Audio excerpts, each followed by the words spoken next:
I hear all day long at school is how great Marcia is at this or how wonderful Marcia did that.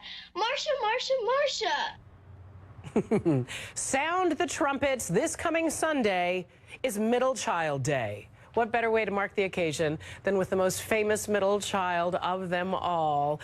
But all the Jan Bradys of the world may be in decline. That's according to the Pew Research Center. Half of American families believe that 2 kids is ideal, which means no middle child. So we wanted to know, is the middle child facing extinction? We wanted to bring in someone who might know a little bit about it. Bruce Hauptman is the founder of Smack Dab, a middle child's blog. Aha! Are we a middle child, Bruce? Yeah, a little bit. I got excited there when you said the world's most famous middle child. I thought you were talking about me. But, you know, such is the life of a middle child. So we're seeing these changes in the family. I don't think it's any surprise to people when you look at the statistics. 40 years ago, 3, 4, 5, even more children was the norm. Today, these kids are just too dang expensive. Most people opting for 1 or 2. Yeah, and this is a trend that's reversed. So it used to be the other way around.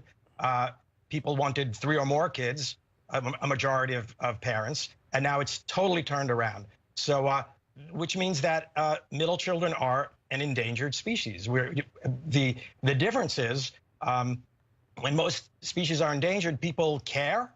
You know, they protest. When people find out that middle children are going extinct, it's really not such a big deal. Nobody really, we're here to change that for you, Bruce. We want you to be seen and heard, mid-kid muser. So talk to me about this. What do you think it is beyond the fact that we know that smack dab in the middle, you got the baby on the one side that, you know, the parents are much more experienced. You've got the wonderful genius of the first child.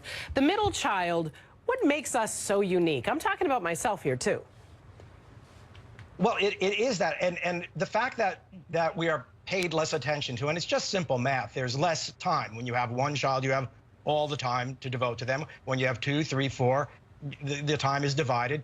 When you get to the last child, some tend to believe that, okay, everybody thinks this is our last shot to get it right. So we're going to take everything, all the mistakes we made from all the other children, and we'll get it right on the last one. But the ones in the middle, and by the way, if you're not the firstborn or the lastborn, you're a middle child. There are many people who don't realize they're middle children. They're not the firstborn. They're not the last. So there are more middle children than people realize. Right.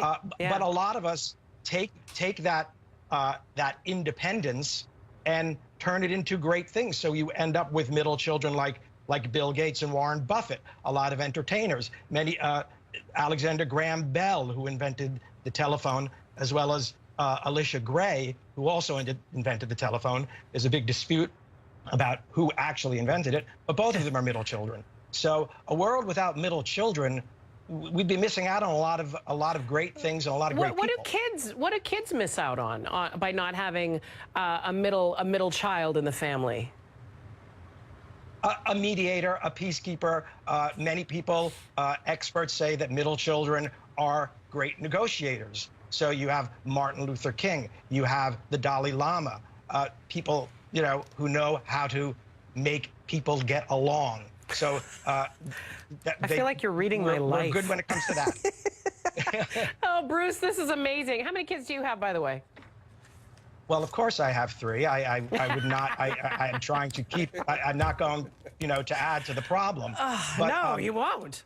You can follow him by going to the Smack Dab blog or at Mid-Kid Musings. This was one of, this is real. This is real, people. And you know what? This Sunday, please hug a middle child. Yeah, Michaela, I wanted to thank you for helping raise awareness for Middle Child's Day, which is on August 12th. So I'd like to present you with this International Middle Child Union membership card. I feel so touched. Signature required. All you have to do is sign it. It entitles you to all the privileges of union members, which are none. But, it's nice to have the membership card. Flash that around. Because there's never enough. There's never enough for us. They always forget. Oh, Bruce, this is my favorite conversation of the week. Flash this card next time I get pulled over, which I hope. Oh, where's some wood? Touch wood. All right, Bruce Hauptman, have a great weekend, you middle child, you. That's awesome.